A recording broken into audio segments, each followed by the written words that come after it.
Welcome to crime कहानी। मैं आपकी होस्ट आस्था और आज मैं आपके साथ डिस्कस करने वाली हूँ हमारा थर्ड एपिसोड। आई नो काफ़ी लेट आ रहा है ये third episode. That is because I was in the middle of moving और मूविंग का एक ही मेन चीज़ होता है कि it's very stressful, but finally मैं मूव कर चुकी हूँ। जैसे कि आप देख रहे हो सेटअप भी थोड़ा डिफरेंट है and I hope you like it. मैं आपको ये ज़रूर कहना चाहूँगी, thank you so much for tuning in and I really appreciate you watching this YouTube video और लिसनिंग टू दिस पॉडकास्ट। जो लोग मुझे यूट्यूब पे देख रहे हैं, please do like, share, comment and subscribe to the YouTube channel, as well as you can comment down below your suggestions for any cases you want me to cover in the future.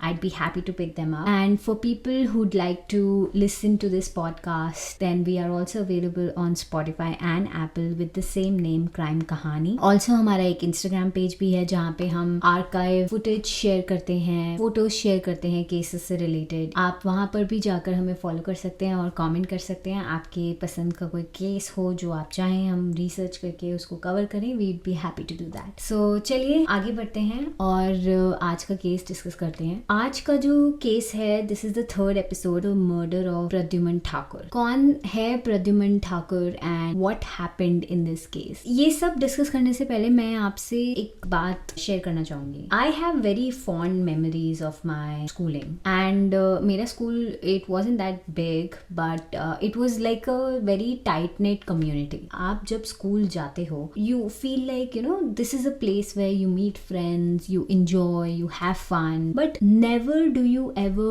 feel threatened or unsafe in a school environment. हर तरह के बच्चे होते हैं school में, कुछ naughty होते हैं। मेरे को कभी ऐसे अनसेफ फील नहीं हुआ, थ्रेटन फील नहीं हुआ from my seniors, from my juniors, from my batchmates. कभी मतलब ऐसा नहीं लगा कि my life is at risk. But ये केस ने इस फाउंडेशन को, इस थॉट प्रोसेस को थोड़ा सा मेरे लिए काफी चैलेंज किया है। सो शुरू करते हैं हम हमारा third episode, the murder of Pradyuman Thakur. और इस केस में एक 7 साल का बच्चा है जिसका मर्डर किया गया। हर मर्डर के पीछे एक कारण होता है। कोई किसी से नफरत करता है, कोई किसी को किसी रीजन की वजह से मारता है, एक टारगेट बनाकर मारता है, राइट? ज्यादातर केसेस में जब मैंने इस केस के बारे में पढ़ा, रिसर्च किया, जो सबसे ज्यादा मुझे इस केस के बारे में खाई वो चीज ये थी कि it was a senseless murder. उसका टारगेट प्रद्युमन था ही नहीं।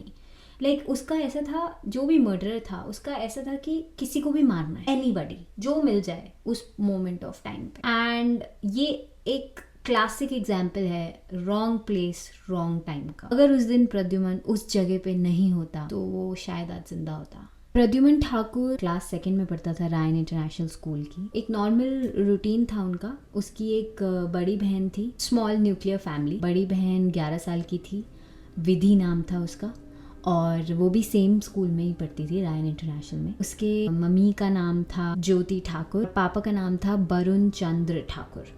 ये लोग हरियाणा में ही रहते थे और गुड़गांव में रायन इंटरनेशनल की ब्रांच है, वहाँ पर ये दोनों बच्चे पढ़ते। अब जिस दिन ये मर्डर हुआ उस दिन एग्जाम था बच्चों का। Pradyuman was a very just an ordinary kid, एक 2nd क्लास का 7 साल का बच्चा जैसा होता है वैसा था। मम्मी पापा की बात सुनता था, हंसता खेलता बच्चा था and it was a very normal family. Father works, mother is a house wife. Exam से एक रात पहले जैसे बच्चे तैयारी करते हैं एग्जाम्स की, विधि और प्रद्युमन ने भी तैयारी की एग्जाम की।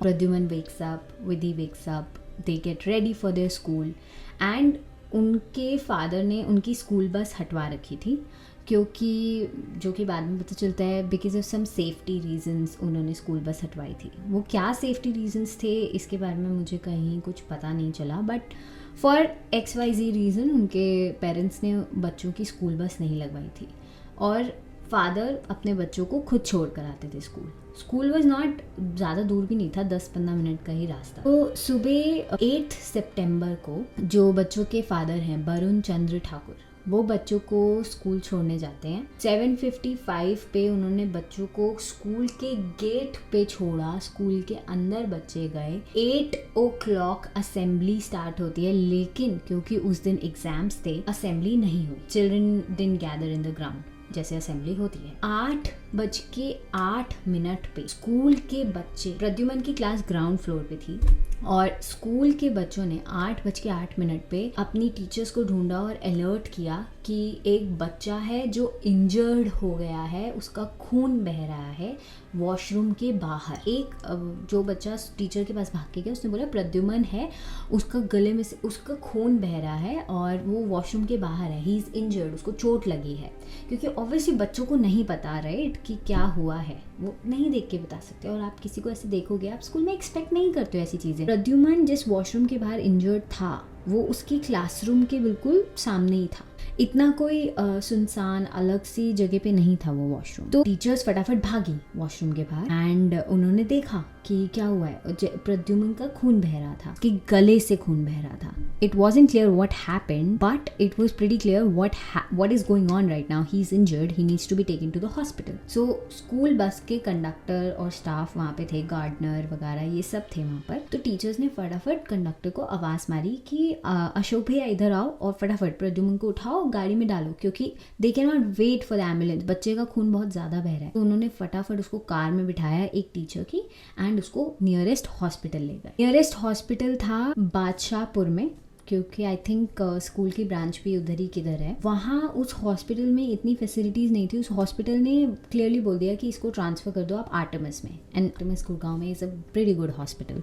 सो उसको आर्टेमिस में ट्रांसफ़र कर दिया गया और जैसे ही वो आर्टेमिस पहुँचे बच्चे को लेकर, he was declared dead on arrival. अब ये सब हुआ करीब 8 बजे के और 8:15 के बीच में, क्योंकि 8:08 पे क्लियरली बच्चों ने टीचर्स को इन्फॉर्म किया कि प्रद्युमन इंजर्ड। 8:08 से अभी तक पेरेंट्स को किसी ने इन्फॉर्म नहीं किया। इट्स नॉट जस्ट कि एक टीचर को पता है प्रद्युमन इंजर्ड है, पूरे स्कूल को पता है। सबसे पहले रिसेप्शनिस्ट का ड्यूटी होना चाहिए टू, और क्लास टीचर का या किसी भी XYZ टीचर का ड्यूटी होना चाहिए टू इन्फॉर्म द पेरेंट्स। 8:15 बजे ज्योति ठाकुर को कॉन्टैक्ट किया जाता है घर पर एंड बोला जाता है कि प्रद्युमन को चोट लग गई है और हम उसको हॉस्पिटल लेकर आए हैं और आप फटाफट हॉस्पिटल आ जाइए, हम आर्टेमिस में हैं। एंड उनको डायरेक्टली हॉस्पिटल बुलाया गया और उस टाइम पे उनको नहीं बताया गया कि हुआ क्या है, किस लेवल पे हुआ है, और बच्चा has already been declared dead. Police was not called by the school authority. This is a case where obviously the child has been declared dead. So the school's first reaction should have been, क्योंकि teacher अगर गई थी साथ, teacher ने सबसे पहले principal को बताया होगा और प्रिंसिपल का पहला रिएक्शन ये होना चाहिए था, call the police. Police was also called by the parents. Parents hospital पहुंचते हैं एंड वो यही सोच के हॉस्पिटल पहुंचते हैं कि चोट लगी होगी, नॉर्मल शरारतें कर रहा होगा, किसी बच्चे से लड़ाई हुई होगी, कुछ हुआ होगा, चोट लग गई होगी। एंड जब वो पहुंचते हैं they are like okay where is our child, and they get to know the child is no more. Imagine within a span of 15 minute आप ये बोल रहे हो कि जिस बच्चे को मैंने अभी 15 मिनट पहले स्कूल के गेट पे छोड़ा, आप मुझे बोल रहे हो वो गेट से वो बच्चा जिंदा बाहर ही नहीं आया और 15 मिनट में वो बच्चा अब इस दुनिया में ही नहीं है। ऐसा क्या हुआ उस बच्चे के साथ? ऐसी कौन सी चोट लग गई उस बच्चे को कि ही इज डेड? पेरेंट्स ने पुलिस को बुलाया, which is the right thing to do. And imagine parents की मेंटल स्टेट उस टाइम पे, and yet they had the sensibility to call the police, and school management didn't have that. Police आती है सुबह 11:30 बजे, police school पहुंचती है and obviously वो क्राइम सीन पे पहुंचते हैं, उसको ब्लॉक करते हैं, देखते हैं, अपनी इन्वेस्टिगेशन शुरू करते हैं। अब पुलिस स्कूल में आकर अपनी इन्वेस्टिगेशन किस तरह से शुरू करती है? सबसे पहले तो वो ऑब्वियसली स्कूल है, CCTV कैमरास होंगे हर जगह, and thank God they had CCTV cameras. Police ने CCTV कैमरास चेक किए उस वॉशरूम के कॉरिडोर के आसपास कि हो क्या रहा है, कौन था, क्या था, कौन कौन उस मोमेंट में वॉशरूम में गया, प्रद्युमन से पहले, प्रद्युमन के जाने के बाद, और प्रद्युमन के वॉशरूम से इंजर्ड निकलने के बाद कौन वॉशरूम से निकला और उससे जस्ट पहले कौन वॉशरूम से निकला है। ये चीज़ें काफ़ी क्रूशियल थी। और CCTV के अलावा उन्होंने ऑब्वियसली पूरे वॉशरूम को स्कैन किया। सबसे पहले तो पुलिस को वॉशरूम से एक ब्लड स्टेन्ड नाइफ मिली। It was pretty clear Pradyuman had been murdered with a knife. His throat was slit. उसका गला काटा गया था। चाकू स्कूल में कहाँ से आया? No idea. बट जब पुलिस ने अपनी इन्वेस्टिगेशन शुरू की तो पुलिस को वॉशरूम में से एक ब्लड स्टेन नाइफ मिली। उन्होंने उस पूरी जगह से फिंगरप्रिंट्स कलेक्ट किए डोर्स वगैरह से, और नाइफ के ऊपर ऑब्वियसली फोरेंसिक्स में गई। सीसीटीवी हॉलवे का उन्होंने देखा, और उस सीसीटीवी फुटेज में उनको दिखा प्रद्युमन हॉलवे से, मतलब वॉशरूम के दरवाजे से क्रॉल करके बाहर आ रहे to ask for help. Police ने within half an hour declare कर दिया था कि क्रिमिनल कौन है, मर्डरर कौन है, किसने मर्डर किया। तो पुलिस ने सीसीटीवी फुटेज एविडेंस के लिए ले ली, और उन्होंने फिंगरप्रिंट्स ले लिए, नाइफ मिल गई उनको, और उन्होंने पूछताछ के लिए 10 लोगों को डिटेन कर लिया। 10 लोगों में कौन कौन था? कुछ स्टूडेंट्स थे, कुछ स्टाफ था, कुछ टीचर्स थे। अब उन 10 लोगों में से एक इंसान था Ashok Kumar. You remember the conductor I told you, जिसको टीचर ने आवाज मारी क्योंकि वो वहीं था कि आओ फटाफट बच्चे को उठाओ और गाड़ी में डालो। Ashok Kumar is a very important name in this case. Ashok Kumar उसी स्कूल के कंडक्टर, बस कंडक्टर थे, एंड वो वहीं पे थे जब उन्होंने प्रद्युमन बाहर क्रॉल करके आया, उन्होंने ही प्रद्युमन को उठाकर गाड़ी में रखा था। सो पुलिस ने अशोक कुमार को क्लियर कर दिया that he is the murderer, इन्होंने मर्डर किया है प्रद्युमन का।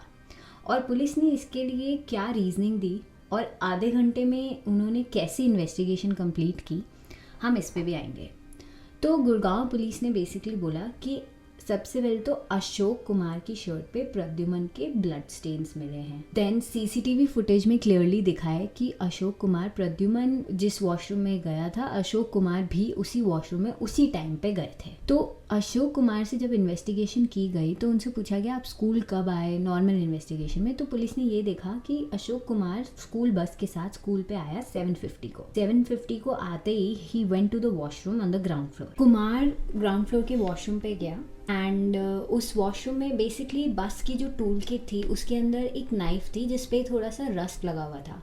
For some reason Ashok Kumar को वो नाइफ, उसने सोचा कि मैं इसको क्लीन करके अपने पर्सनल यूज़ के लिए रख लेता हूँ घर ले जाने के लिए, which sounds a little odd, you know. ये स्टोरी मुझे थोड़ी सी ऑड लगी जब मैंने पहली बार पढ़ा इसके बारे में। जो स्टार्टिंग के रिपोर्ट्स थे इस केस पे, जो लाइव रिपोर्ट्स चल रहे थे और वो रिपोर्ट्स अभी भी इंटरनेट पे हैं, तो उन रिपोर्ट्स के हिसाब से ये टाइमलाइंस थी कि कुमार ने वो बस से टूल बॉक्स से नाइफ निकाली, वॉशरूम गया उसको क्लीन करने के लिए, एंड जब वो वॉशरूम में गया उस नाइफ को क्लीन करने के लिए, उसी टाइम पे प्रद्युमन भी वॉशरूम में एंटर हुआ, and with in a span of 2 minutes Kumar ने प्रद्युमन को देखा।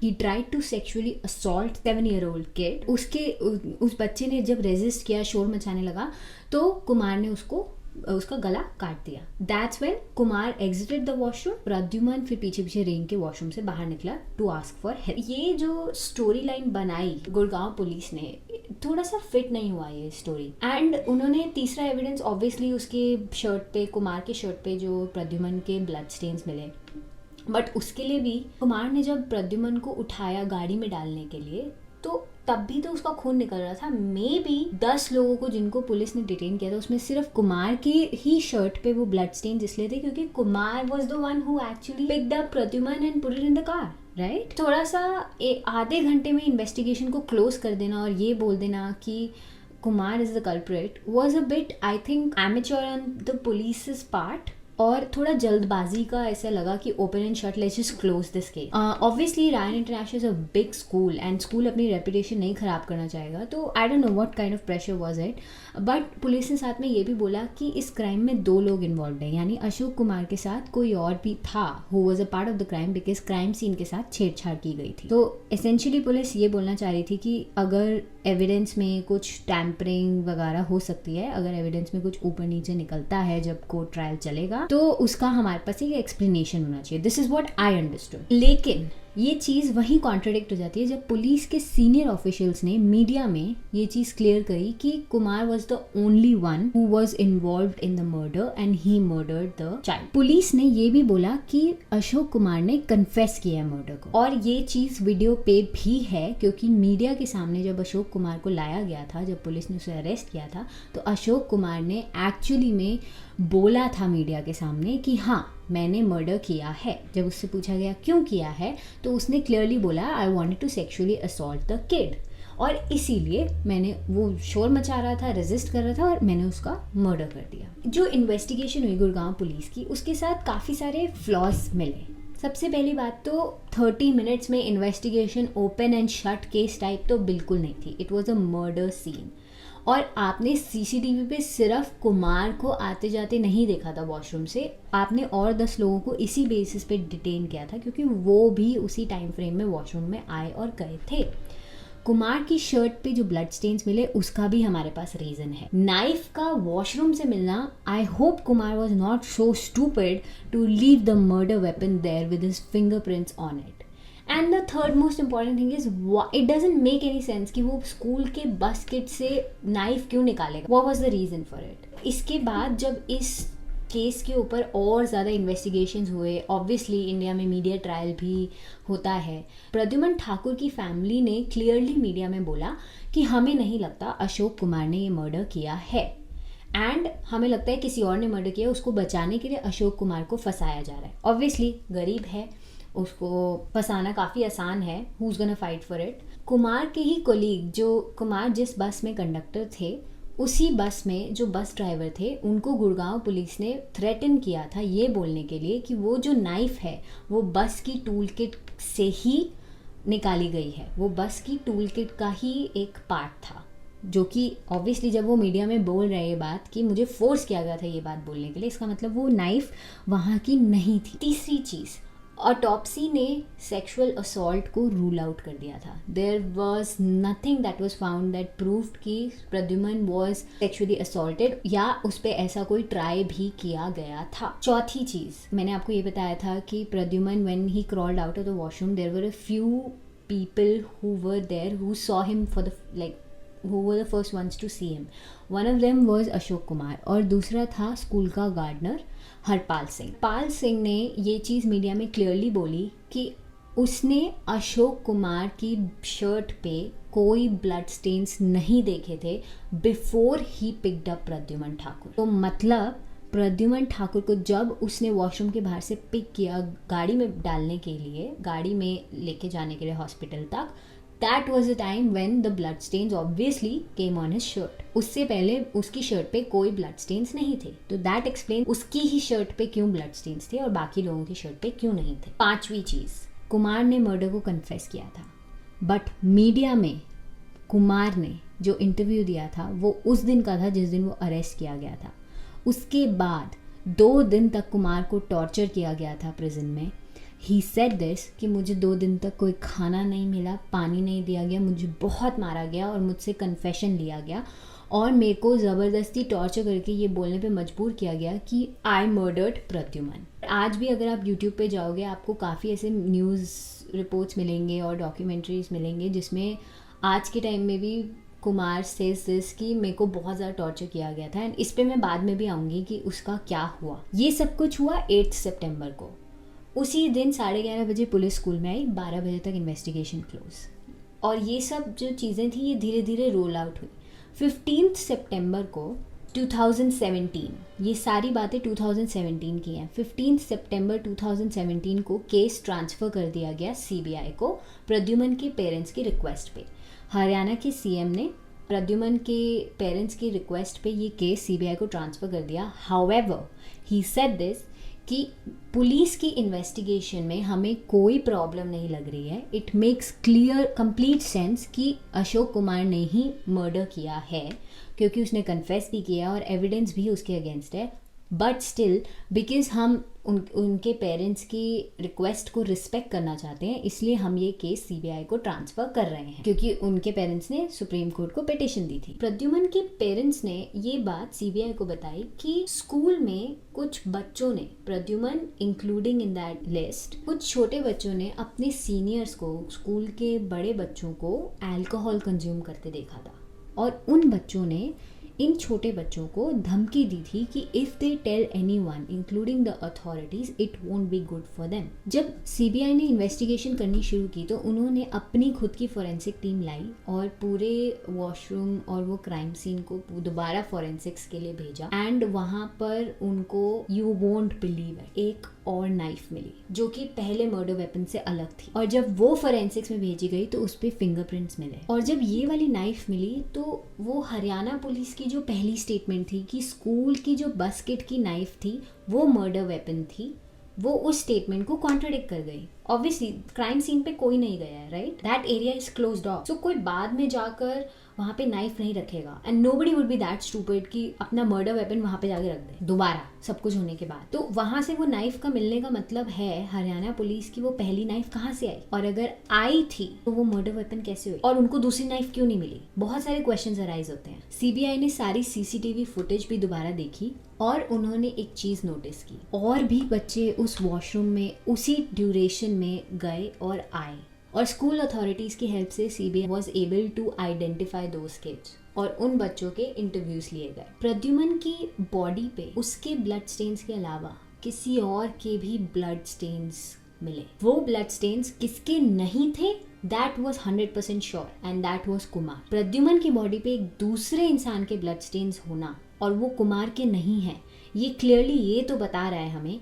कि Kumar had nothing to do with it, but वो दूसरे ब्लड स्टेन्स थे किसके। ऑल्सो हरियाणा पुलिस ने ये भी कहा था कि Pradyuman was sexually assaulted, but Pradyuman की बॉडी पे कोई सीमेन सैंपल्स नहीं मिले थे, so that was also ruled out. So CBI को ये तो क्लियर हो गया था कि investigation was not done correctly and they had to do it all from the top, and they obviously went ahead, identified the kids, interviewed them, because Kumar was eliminated because of Haryana police itself. Kumar was eliminated as the murderer. November 7th 2017 को CBI ने 11th class के एक unnamed student को arrest किया। मैं unnamed इसलिए बोल रही हूँ क्योंकि जुवेनाइल्स के नेम्स और आइडेंटिटी रिवील नहीं की जाती है। अगर आपने नोटिस किया हो हमारे न्यूज़ चैनल्स पे भी कभी भी उन लोगों के नाम नहीं रिवील किए जाते हैं, because that's the law, you not suppose to reveal it. और जुवेनाइल्स को एडल्ट्स की तरह ट्राई भी नहीं किया जाता है, उनको जुवेनाइल करेक्शन होम्स में भेजा जाता है सो दैट उनको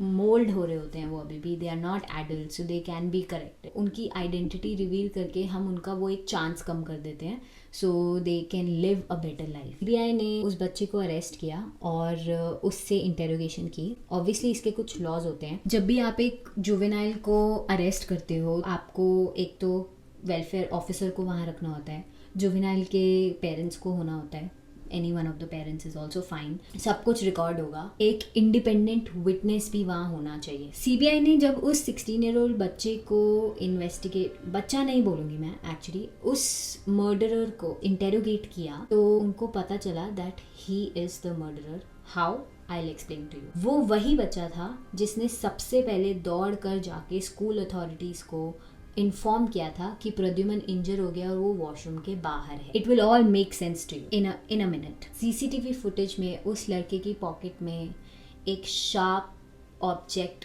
दिखा था when he was entering the washroom, like the shape of the pocket was such that did seem like कि उसकी pocket में weapon हो सकता है। And one more thing that person, that 17-year-old revealed was he knew Pradyuman because वो same music class में जाते थे, so he knew Pradyuman and he killed him। इससे एक दिन पहले उसने अपने फ्रेंड्स को भी बोला था कि एग्जाम नहीं होगा, तुम लोग टेंशन मत लो, एंड दे वर लाइक कि तू इतना श्योर कैसे है? He said I am damn sure exam नहीं होगा, पढ़ने की जरूरत नहीं है। उस लड़के के फादर ने बाद में ये सब बोला कि सीबीआई ने उनके बेटे को टॉर्चर किया है to get this confession out of him. Torture किए तो वेलफेयर ऑफिसर वहाँ क्या कर रहे थे, इंडिपेंडेंट विटनेस वहाँ क्या कर रहे थे? उन्होंने बाद में मीडिया इंटरव्यूज में ये भी दिखाया कि हमारा बेटा तो अच्छा परफॉर्म करता है, why would he do this, why would he do this? You tell us, you are the parent, you are the one he was afraid of, you are the one he lives with at home, we don't know what you do। As I told you, he was 17-year-old, so he was taken to the crime scene। उसने सब रीइनैक्ट करके दिखाया CBI को कैसे क्या हुआ, उसने वो नाइफ कहाँ से ली थी, उसने वो नाइफ एक लोकल मार्केट से जाके खरीदी थी, उसकी इंटरनेट हिस्ट्री पूरी सर्च की गई और पता लगा कि उसने काफ़ी चीज़ें सर्च की थी, how to murder someone, where to get a knife and how to you know a lot of things that did prove कि इसी ने मर्डर किया है। काफ़ी एविडेंस सपोर्ट कर रहा था इस थ्योरी को। कोर्ट ने डिसाइड किया एक साइकियाट्रिक टेस्ट के बाद, डायग्नोसिस के बाद ये डिसाइड करने के लिए कि उसको एज ए जुवेनाइल ट्राई किया जाए या एज एन एडल्ट। ये डिसाइड किया गया कि उसको एज एन एडल्ट ट्राई करना चाहिए, because he knew, he was mentally stable and he knew what he was doing. He was tried as an adult, but that was again challenged by his parents कि उसको एक juvenile की तरह try किया जाए, and वो लटक गया केस. ये जो स्टूडेंट था ये पढ़ाई में अच्छा परफॉर्म नहीं कर रहा था, सो ही वाज स्कैर्ड कि एग्जाम डे पे उसको कुछ नहीं आता है and he will fail. And PTM में उसके पेरेंट्स को बुलाया जाएगा. उसको बहुत ज्यादा ऐसे डर था कि मेरे पेरेंट्स को जब पता चलेगा, देन आई डोंट नो किस तरह का डर था, किस तरह का उसका घर का माहौल था कि वो बच्चा इतना डर रहा था अपने बेकार रिजल्ट्स के कॉन्सिक्वेंसेस से कि उसके पेरेंट्स पता नहीं उसके साथ क्या कर देंगे, that he thought of something like this. Mind boggling to me कि ऐसा क्या उसके पेरेंट्स कर रहे थे कि वो इतना, मतलब इस हद तक ही went ahead and planned this all. तो उस बच्चे ने सीबीआई और अपने फादर और इंडिपेंडेंट विटनेस और वेलफेयर ऑफिसर के सामने ये कन्फेस किया. वो वॉशरूम में गया, he had a plan in mind कि वो जाएगा and he will do something like this जिससे स्कूल एग्जाम बंद कर दे. He went in, Pradyuman went in 2 minutes after. He saw Pradyuman, he killed him. That was it. That's why I said in the beginning, Pradyuman की जगह कोई भी होता, he would have killed him. It's just Pradyuman was in the wrong place at the wrong time. But if not Pradyuman, then somebody else. But that student was set on murdering someone that day. Brought the knife with him. It was hard to believe it when I read about it. But somehow ये story Ashok Kumar के arrest story से ज़्यादा believable थी. Because the evidence made sense. नवंबर 22, 2017 को अशोक कुमार को bell दे दी गई. February 28, 2018 को कुमार को पूरी तरह से क्लियर कर दिया गया बाय द लॉ. जब कुमार अरेस्ट हुआ था तो बार एसोसिएशन के कुछ लॉयर्स ने मिलकर ये डिसाइड किया था कि हम अशोक कुमार का केस नहीं लड़ेंगे. It's such a heinous crime. How could he murder an innocent 7-year-old kid? I understand the sentiments of the people. Obviously, they do have the right to express their opinions. But what happened to innocent until proven guilty? That's the job of the lawyers. They are not supposed to judge someone who has been accused of a crime like that. They are supposed to fight. बाद में जब ये सब prove हुआ कि Ashok Kumar was actually not the murderer, Supreme Court did hold these lawyers who were part of this association accountable. उनको penalize किया गया, उनको punish किया गया, and they retracted their statements as well. Which is, I would say, fair enough. उसके बाद Haryana police ने भी ये चीज़ अपने डिफेंस में बोली कि एविडेंस ने प्रूव किया था कि कुमार ही मर्डरर है और हमने उसको अरेस्ट सिर्फ एक ऑनगोइंग इन्वेस्टिगेशन के बेसिस पे अरेस्ट किया था, डिटेन किया था. What happened to the torture? No explanation. What happened to no food in the jail? No explanation. Wrongful arrest के लिए कोर्ट ने ऑर्डर किया कि हरियाणा पुलिस को कुमार को कॉम्पनसेशन देना पड़ेगा. कुमार को जो कॉम्पनसेशन ऑफर की गई, कुमार ने वो रिजेक्ट कर दी, saying it's not enough and he fought for more. Gurgaon police के 4 पुलिस ऑफिसर्स को चार्ज किया गया था by CBI for framing Ashok Kumar in this murder. Police department ने क्लियरली मना कर दिया. उन्होंने ये डिफेंस दिया कि हमारे पुलिस ऑफिसर्स ने क्लियरली एक एरर किया है इन्वेस्टिगेशन में, बट दे डिडंट, उनकी इंटेंशन कोई इल इंटेंशन नहीं थी. They didn't try to frame Kumar. उनका बस इन्वेस्टिगेशन एरर हुआ है. जस्ट इमेजिन, वो इन्वेस्टिगेशन एरर से किसी की लाइफ खराब हो रही थी and the murderer was still out there free, and this is the accountability they held. Cops कभी भी प्रोसिक्यूट नहीं हुए. सीबीआई ने इसके अगेंस्ट आगे जाके भी फाइट करने की कोशिश की थी अपने कोर्ट में. सीबीआई के कोर्ट्स होते हैं, बट यही कह के डिफेंड किया गया कि obviously final decision police department का है कि वो उनको प्रोसिक्यूट करना चाहते हैं या नहीं. और पुलिस डिपार्टमेंट ने अपने ऑफिसर्स को सेव किया, ये बोल के डिफेंड किया कि ये एक नेग्लिजेंस था इन्वेस्टिगेशन में, नथिंग मोर. अक्टूबर 2022 में उस लड़के को इंटरिम बेल दी गई. एक ऑफिसर उस लड़के के ऊपर हमेशा नज़र रखता है. He is probably 22 now, but Pradyuman will forever remain 7. इस केस के बाद काफ़ी चीज़ें चेंज की गई. HRD मिनिस्ट्री ने लॉ बना दिया कि जितने भी स्कूल्स में स्टाफ हायर होंगे, टीचर्स हायर होंगी, सबकी पुलिस वेरिफिकेशन होगी। रायन इंटरनेशनल ने काफ़ी चेंजेस किए अपनी मैनेजमेंट पॉलिसीज में, मेटल डिटेक्टर्स लगाए, सिक्योरिटी चेक्स बढ़ाए, वॉशरूम सेपरेट किए, काफ़ी चेंजेस लाए। But all in all I don't want to get into the politics of it. काफ़ी चीज़ें रायन इंटरनेशनल के फाउंडर्स के साथ भी हुई, they were arrested as well. Institution is also responsible for lack of safety and security. काफ़ी parents ने आगे आकर ये चीज़ें बताई और इंसिडेंट्स बताए जिसमें लैक ऑफ सिक्योरिटी थी इंस्टीट्यूशन की। बट और ये चीज़ें इतना मैटर नहीं करती हैं। Pradyuman is no longer with us. Vidhi will never get to celebrate Rakhi. She will never get to tie Rakhi Pradyuman के हाथ पर. A mother lost her 7-year-old son. It was a very, very, very sad case. क्योंकि school एक ऐसी जगह होती है जहाँ बच्चे खेलते हैं, पढ़ते हैं, सीखते हैं और सेफ फील करते हैं। Teachers are our second mothers और पेरेंट्स जी जान लगा देते हैं अपने बच्चों को अच्छे से अच्छे स्कूल में भेजने के लिए। अच्छे स्कूल में क्यों भेजते हैं वो बच्चों को? अच्छी एजुकेशन के लिए। Also safety. One more thing that I would take away from this episode today is, as a parent make sure आप अपने बच्चों पे कभी इस तरह का प्रेशर मत डालिए कि आपको अच्छे मार्क्स लाने ही लाने हैं, कि वो इतना डर जाएं कि वो ऐसा कुछ सोचें। देयर वाज अ टाइम जब इंडिया में इतने सुसाइड्स हो रहे थे क्लास 10th के रिजल्ट्स आने के बाद, 12th के रिजल्ट्स आने के बाद। व्हाई? जस्ट बिकॉज उनके मार्क्स अच्छे नहीं आए। When will we stop judging our children based on their marks?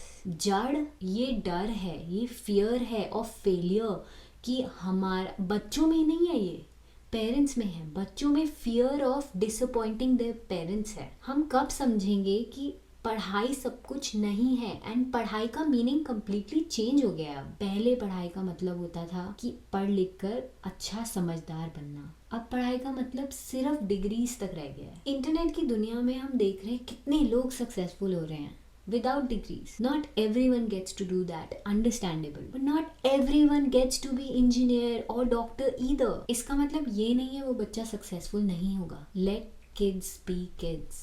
Let them bloom. Let them become whoever they will become. गलत रास्ते पे जाने से रोको, पर पढ़ाई में अच्छा ना करना गलत रास्ता नहीं है। इसका बस इतना मतलब है कि कोशिश करो, अपना बेस्ट दो, मे भी तुम्हें कुछ और मिल जाए। हर बच्चा फर्स्ट नहीं आ सकता और अगर बच्चा फेल होता है तो उसको ये डांटने की जगह कि फेल क्यों हुए, ये बोलो कि लेट्स ट्राई अगेन। इसी के साथ आज का 3rd एपिसोड हम यहीं खत्म करते हैं and I hope you took something away from this episode. और अब हम मिलते हैं अपने नेक्स्ट एपिसोड में which will be on this channel Crime Kahani. Until then take care.